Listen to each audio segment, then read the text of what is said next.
Although may diskarte ako online, may mga ginagawa ko, hindi siya stable eh. Yung father ko kasi, mawawalan siya ng work. Although may diskarte ako online, may mga ginagawa ko, hindi siya stable eh. Kailangan ko ng security para masuportahan yung self ko, tsaka matulungan yung parents ko. So nag-walk-in po ako dito. Nakita ko sa recruitment pa lang, masaya na yung mga tao eh. Kaya tinuloy ko yung process. Ayun, pumasa po sa assessment, interview, then ayun, nung sinabing pasok po ako dito, masaya.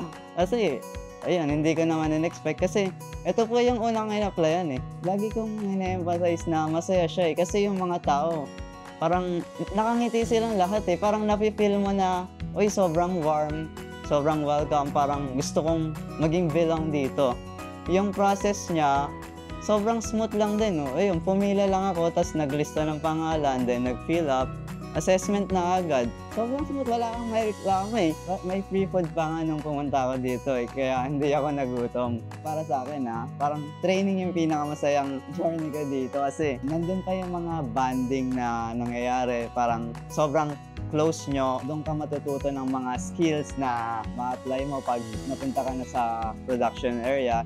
Sobrang useful bawat tinuturo sa training. Magagamit mo talaga. Kumbaga walang tapon sa training. Alam mo, expert sila pagdating sa ginagawa nila. Kasi yung way ng pagturo nila, yung pagtulong sa'yo, nafe-feel mo na hindi ka nila minamaliit. Nung una, natakot akong mag-apply sa mga ganito eh. Kasi madalas ko naririnig na nag-handle ng calls, sisigawan ka ng customer, ganon. Pero ayun, nabago ng Transcom yung pananaw ko eh.